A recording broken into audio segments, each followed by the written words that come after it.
నమస్తే, welcome to DY news. నేను KV. ముందుగా హెడ్లైన్స్. 1932 సంవత్సరంలో జరిగిన పూనా ఫ్యాక్ట్ ఒప్పందం ప్రకారం సెప్టెంబర్ 24వ తేదీ చీకటి రోజు అని దళిత సంఘాలు ఆవేదన వ్యక్తం చేశారు.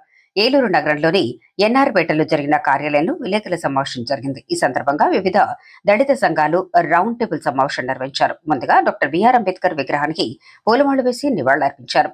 అనంతరం జరిగిన విలేకరుల సమావేశంలో ఆల్ ఇండియా దళిత బహుజన యువజన సంఘం జాతీయ కార్యదర్శి మెండం సంతోష్ కుమార్ మాట్లాడుతూ 1932లో జరిగిన సమావేశాన్ని చీకటి రోజుగా అభివర్ణించారు. డాక్టర్ బిఆర్ అంబేద్కర్ చెప్పిన విధంగా ఓటు అనే ఆయుధంతో షెడ్యూల్డ్ కులాల వ్యక్తులను స్వయంగా ఎన్నుకోవటం ద్వారా రాజ్యాధికారం నిలబడుతుందన్నారు. పలువురు కాంగ్రెస్ నాయకులు, అతివాదులు, మనువాదులు అందరూ కలిసి ఈ రోజు రాజ్యాధికారం స్వేచ్ఛకు వ్యతిరేకంగా ఒప్పందం జరిగిందని ఆయన అన్నారు. ప్రతి ఒక్కరూ స్వేచ్ఛగా జీవించినప్పుడే రాజ్యాధికారం సఫలమవుతుందని పలువురు దళిత నాయకులు తమ అభిప్రాయాలను వెల్లడించారు. ఓట్ల ద్వారా మనకు గుర్తింపు ఉంటుంది అంటే ఓట్లు వేయరు, డబ్బులు ఇస్తారు. ఎందుకు డబ్బులు? సంతోషం.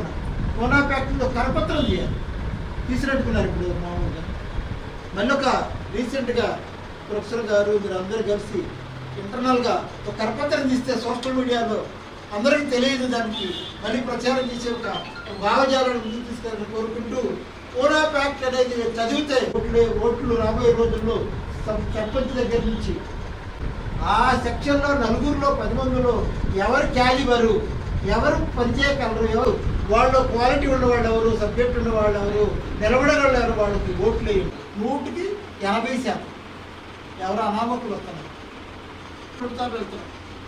డీప్గా ఏ క్యాబినెట్లో కానీ నేను రోజు అన్ని క్యాబినెట్లు తిరుగుతున్నాను, కావాలని వెళ్తూ నేర్చుకుంటున్నాను. వాళ్ళు అక్కడే పంపిస్తున్నారు. కానీ ఈ కూటమి గవర్నమెంట్లో ఇంటర్నల్గా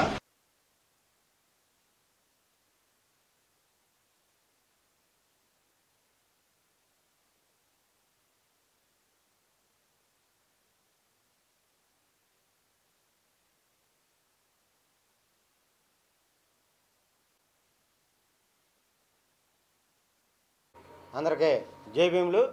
మరి ఈరోజు 1932లో జరిగినటువంటి పూనా ప్యాక్ట్ అంటే పూనా ఒప్పందం ఏదైతే ఉందో దాని మీద మరి ఆంధ్రప్రదేశ్ ఏలూరు జిల్లా ఏలూరు నగరంలో మరి ఈ యొక్క రౌండ్ టేబుల్ సమావేశం ఏర్పాటు చేయడం జరిగింది. ఈ రౌండ్ టేబుల్ సమావేశంలో అంశం ఏంటంటే మరి భారతదేశంలో ఎస్సీ కులాల రాజ్యాధికార స్వేచ్ఛకు చీకటి రోజు. మరి దీని అంశం మీద ఈరోజు ఈ యొక్క రౌండ్ టేబుల్ సమావేశం ఏర్పాటు చేయడం జరిగింది. మరి చరిత్ర తీసుకున్నట్లయితే మరి చరిత్రలో బాబాసాహెబ్ అంబేద్కర్ సాధించినటువంటి ఏదైతే రాజ్యాధికార హక్కు ఉందో ఆ రాజ్యాధికారాన్ని హక్కుకి మరి అడ్డం పెట్టినటువంటి వ్యక్తి గాంధీ గారు. మరి గాంధీ గారి ఆలోచనలో మరి హిందూ దేశంలో హిందూ భాగంలోని వీళ్ళందరూ మా వాళ్ళే, వీళ్ళ రాజ్యాధికారానికి చేసుకోవడానికి మేము అవకాశం కల్పించమని చెప్పి వాళ్ళు మరి బాబాసాహెబ్ అంబేద్కర్ తీసుకొచ్చినటువంటి ఏదైతే హక్కు ఉందో హక్కుని కాలు రాసినటువంటి పరిస్థితి ఆనాడు మనకు తెలియజేస్తుంది, చరిత్ర చెప్తుంది. మరి ఇందాక మన వాళ్ళు రౌండ్ టేబుల్ సమావేశంలో మేధావులు మాట్లాడిన విధంగా మరి దీనికి సైమన్ కమిషన్ వేయడం జరిగింది.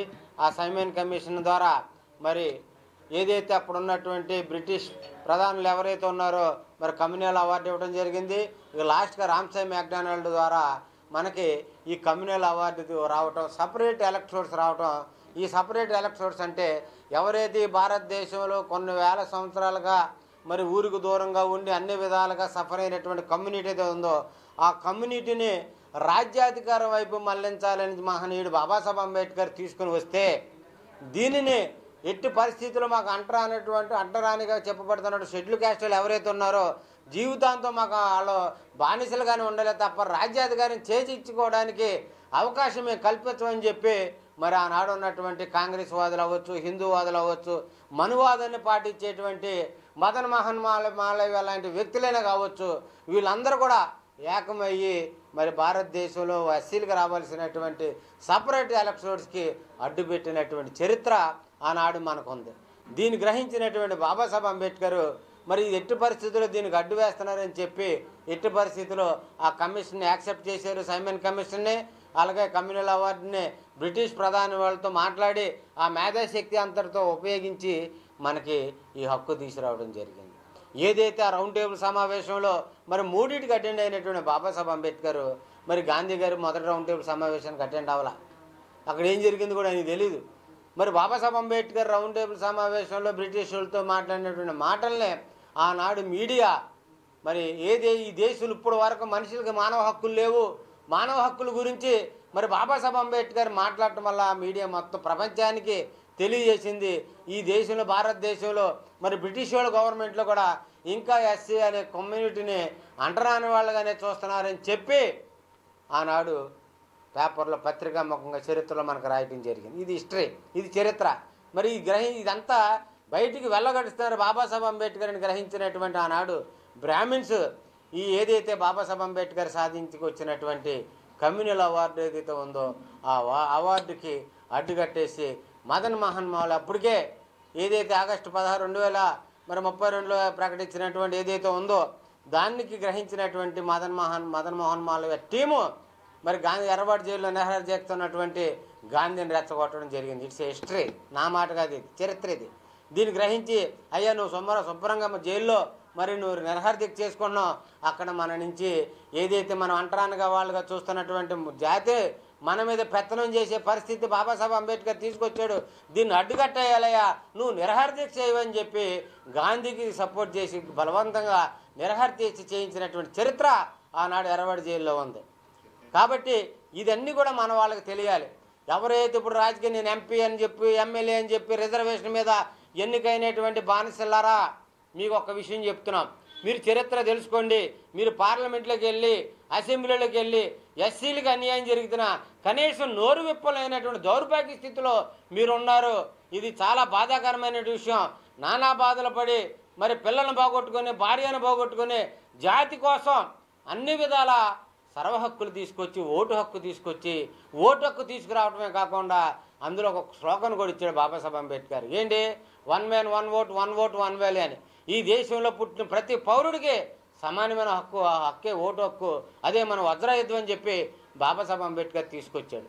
ఇది గ్రహించలేనటువంటి దౌర్భాగ్యంలో మనోళ్ళుండి మరి రిజర్వేషన్ ఉంది కాబట్టి ఆయన కల్పించిన రిజర్వేషన్ ద్వారా మరి ఎక్కడా ఉన్నటువంటి మీరు ఏదో రాజకీయ పార్టీలో బానిసత్వంగా ఉంటూ వాళ్ళు కల్పించినటువంటి మరి బీఫామ్ ద్వారా మీరు రిజర్వేషన్తో అసెంబ్లీలోకి అడుగుపెట్టి పార్లమెంట్లో అడుగుపెట్టి మీకు మన జాతి దేశంలో జరుగుతున్న అన్యాయం మీద ప్రశ్నించలేరు. ఇదే విషయాన్ని ముందే గ్రహించాడు బాబాసాహెబ్ అంబేద్కర్. ఈ జాతి ఇలాగే చేస్తారు, మా వాళ్ళందరూ మెలగనివ్వరు, మా వాళ్ళందరూ సరైన స్వేచ్ఛ సమానమైన హక్కులు కల్పించగలగనివ్వరు. ఎందుకంటే ఇక్కడ మనువాదం ఉంది. ఆ మనువాదం హెచ్చుతగ్గు విధానం, అదే నిచ్చిన మెట్ల వ్యవస్థ. ఈ నిచ్చిన మెట్ల వ్యవస్థలో నా జాతిని ఇంకా తొక్కేస్తారని గ్రహించి బాబాసాహెబ్ అంబేద్కర్ కమ్యూనల్ అవార్డు తీసుకురావడం అనేది జరిగింది. ఇది చరిత్ర, దీన్ని మరవకూడదు. మనవాళ్ళు తెలుసుకోవాల్సిన అవసరత నేటి సర్పంచుల దగ్గర నుంచి రాష్ట్ర ప్రధానమంత్రి రాష్ట్రపతి వరకు ఉందన్న విషయాన్ని మన వాళ్ళందరూ కూడా తెలుసుకోవాలి. కాబట్టి ఏదైతే కమ్యూనల్ అవార్డు ద్వారా తీసుకొచ్చినటువంటి ఒప్పందం ఏదైతే ఉందో ఆ ఒప్పందం మనకి చీకటి రోజు, దాన్ని బ్లాక్ డేగా మనం కూడా ప్రకటించుకోవచ్చు. మరి కాబట్టి 1932 సెప్టెంబర్ 24వ తారీఖు జరిగినటువంటి గాంధీ గారికి బాబాసాహెబ్ అంబేద్కర్కి ఒప్పందం. కానీ ఆ యొక్క ఒప్పందంలో సంతకాన్ని పెట్టింది గాంధీ గారి పెట్ల. చరిత్ర ఇది. మదన్ మోహన్ మాలవ్య పెట్టాడు సంతకం, బాబాసాహెబ్ అంబేద్కర్ పెట్టారు. మరి ఒప్పందం గాంధీ గారిదే కదా, అక్కడే జరిగింది కదా మన కుట్ర. కాబట్టి ఎన్ని నియోజకవర్గాలు ఉన్నా మరి నోరు మెదపలేనటువంటి వ్యక్తి ఎన్ని ఉన్నా మనకి ఎన్ని నియోజకవర్గాలకు ఉన్న సుఖం ఏంటి? కాబట్టి రాజ్యాధికార నిర్ణయాన్ని తీసుకోలేనటువంటి దౌర్భాగ్య స్థితిలో మన వాళ్ళు ఉన్నారు. కాబట్టి అందరూ చదువుకునే వ్యక్తులే కాబట్టి చైతన్యం కండి, మనకు జరుగుతున్న అన్యాయం మీద ప్రశ్నించండి. బాబాసాహెబ్ అంబేద్కర్ కల్పించినటువంటి హక్కుని ఏదైతే ఉందో భారత రాజ్యాంగంలో ఆర్టికల్ 326 ఓటు హక్కు ద్వారా మళ్ళీ మన రాజ్యాధికారానికి రాగలగాలి. ఆ దిశగా మన వాళ్ళందరూ కూడా ప్రయాణం చేయండి. చరిత్ర తెలుసుకోండి.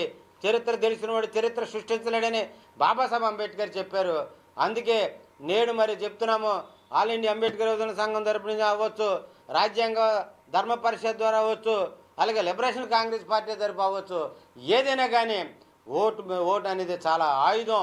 మరి ఓటు విలువతోటే మరి మనం అందరం కూడా భవిష్యత్తు నిర్ణయాలు తీసుకోవాల్సిన అవసరం ఉంది. బాబాసాహెబ్ అంబేద్కర్ ఇంకో మాట చెప్పాడు. ఏంటది? రాజ్యాధికారానికి రాని జాతి అంతరించిపోద్దని చెప్పాడు. మరి కాబట్టి ఆ ఎడ్జిలో ఉన్నాం, ఇంత జనాభా ఉండి, ఇంత ఓటు శాతం ఉండి, 3% ఉన్నవాడిని, 4% ఉన్నవాడిని, అలాగే మరి 5% ఉన్నటువంటి వాళ్ళని మరి ఆయన అందులు వెక్కివిచ్చి నన్ను కొట్టేస్తున్నారు, నన్ను చంపేస్తున్నారు, మన మానభంగాలు చేస్తున్నారని చెప్పి అడుక్కునే మరి రోడ్లు ఎక్కువ వాంట్ జస్టిస్ అనే పలికే పదాలని మరి చెప్పుకోవడానికి కూడా మనం సిగ్గేస్తుంది. కాబట్టి దీన్ని అర్థం చేసుకుని బాబాసాహెబ్ అంబేద్కర్ కల్పించినటువంటి ఓటు మనకు ఆయుధం. ఆ ఆయుధంతో రాజ్యాధికారం వస్తుంది. ఆ రాజ్యాధికారం మనం నిర్ణయించుకునే పరిస్థితుల్లో మనం ఉండాలి తప్ప మరి ఎవడో మన మీద పెత్తనం చేసేవాడు అయ్యా అలా చేయండి. ఈవెన్ గ్రామ స్థాయిలో సర్పంచ్ కూడా వ్యక్తిగతంగా చేసుకోలేని దౌర్భాగ్య స్థితి ఈరోజు ఆంధ్రప్రదేశ్లో ఉంది.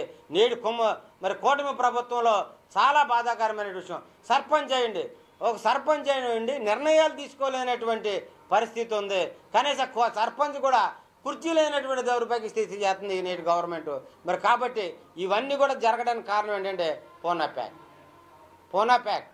పూనా ప్యాక్ట్ అదే ఒప్పందం, గాంధీ గారికి బాబాసాహెబ్ అంబేద్కర్ జరిగిన ఒప్పందమే. కాబట్టి ఇవన్నీ కూడా చరిత్ర తెలుసుకుని మన వాళ్ళందరూ కూడా చైతన్యవంతులై వాస్తవాలను వెలుగులోకి తీసుకురావాల్సిన అవసరం ఉంది. కొన్ని కారణాల వల్ల ఇలా తక్కువ మందితో ఈరోజు ఏర్పాటు చేయడం జరిగింది. భవిష్యత్తులో ఇలాంటి కార్యక్రమంలో వేల సంఖ్యలో ఏర్పాటు చేయడానికి మేము సిద్ధమవుతున్నాం. మరి కాబట్టి అయ్యా రాజకీయ షెడ్యూల్ క్యాస్ట్లో రిజర్వేషన్ అనుభవిస్తున్న రాజకీయ నాయకులారా ఆలోచించండి. మీ యొక్క స్వార్థం కోసం, నీ కుటుంబం యొక్క అభివృద్ధి కోసం, మీ యొక్క ఇదే రాజ్యాధికారాన్ని ఎంజాయ్ చేయడం కోసం, ఆ ఫ్రూట్ని ఎంజాయ్ చేయడం కోసం ముందుకు వస్తున్నారే తప్ప నేను బాబాసాహెబ్ అంబేద్కర్ కల్పించినటువంటి ఏదైతే ఓటు హక్కు ఉందో దాని ద్వారా వస్తున్నానో పే బ్యాక్ టు సొసైటీ, ఆయన కల్పించినటువంటి పే బ్యాక్ ఏదైతే చెప్పాడో మరి చెప్పిన 1956 మరి ఫిబ్రవరి 18వ తారీఖు చెప్పినటువంటి మాట ఏదైతే ఉందో దాన్ని మీరు తప్పనిసరిగా పాటించాలి. ఆ పాటించినటువంటి ఎంపీలు ఎమ్మెల్యేలు ఎవరైతే ఉన్నారో రాబోయే కాలంలో ఒక నిర్ణయానికి వస్తున్నాం. ఆ నిర్ణయాన్ని కట్టుబడి మీ అంతు చూడడానికి సిద్ధమవుతున్నామని తెలియజేస్తూ మరి అవకాశం కల్పించిన మన వాళ్ళందరూ కూడా ప్రత్యేకమైన ధన్యవాదాలు. సెలవు తీసుకున్నాను. జై భీమ్, జై భారత్. జై భీమ్.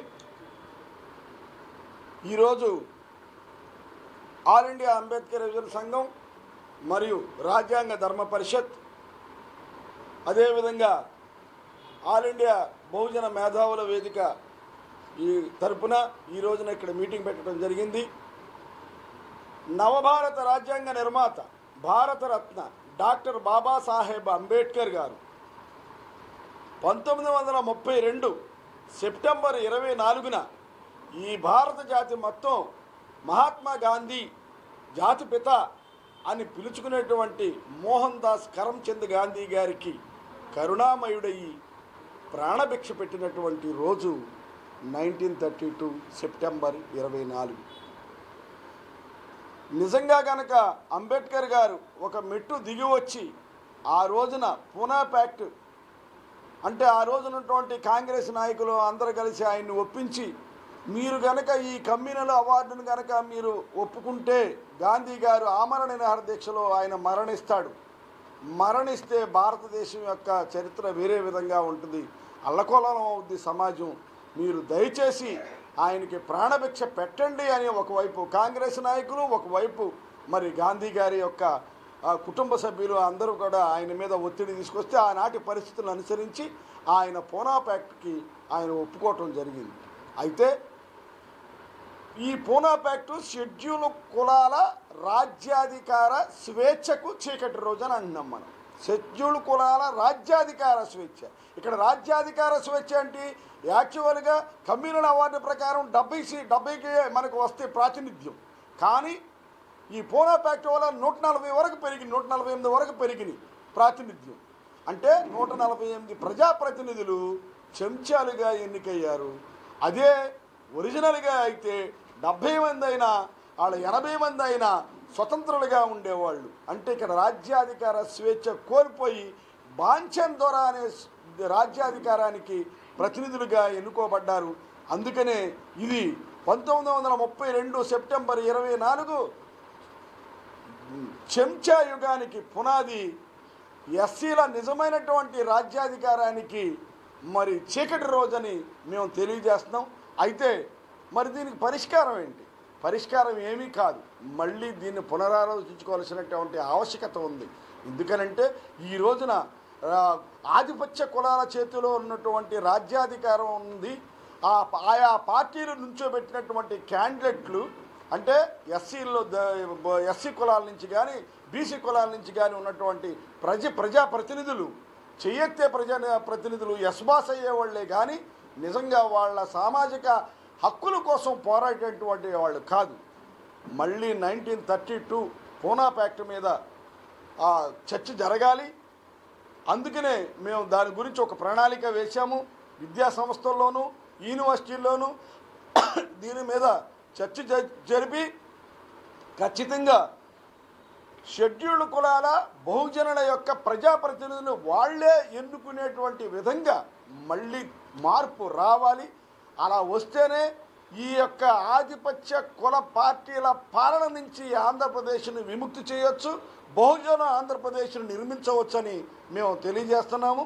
ఎందుకనంటే ఈ సిస్టమ్ ఉన్నంత కాలము అవి ఏ పార్టీ అయినా కాంగ్రెస్ అవ్వచ్చు, వైసీపీ అవ్వచ్చు, తెలుగుదేశం అవ్వచ్చు, సిపిఐ అవ్వచ్చు, సిపిఎం అవ్వచ్చు, బీజేపీ అవ్వచ్చు, వీళ్ళందరి దగ్గర ఉన్నటువంటి షెడ్యూల్డ్ కులాల షెడ్యూల్డ్ ట్రైబ్ల లేకపోతే బీసీల రాజకీయ ప్రతినిధులు అంటే ఎమ్మెల్యేలు ఎంపీలు వాళ్ళు బానిసలుగానే ఉంటారు కానీ స్వతంత్రంగా వారి సమాజాల యొక్క హక్కుల కోసం ఆలోచన చేసేటువంటి విధానంలో వాళ్ళు ఉండలేరు. కాబట్టి దీన్ని ఖచ్చితంగా చర్చ జరగాలి, మళ్ళీ మార్పు రావాలి. ఆ దిశగా అందరం ప్రయత్నం చేస్తామని తెలియజేస్తూ ప్రొఫెసర్ అన్నేడిపాల్, జై భీమ్. లేటెస్ట్ అప్డేట్ కోసం ఇప్పుడే మా ఛానల్ ని లైక్ చేయండి, షేర్ చేయండి, సబ్స్క్రైబ్ చేసి గంట సింబల్ ని క్లిక్ చేయండి.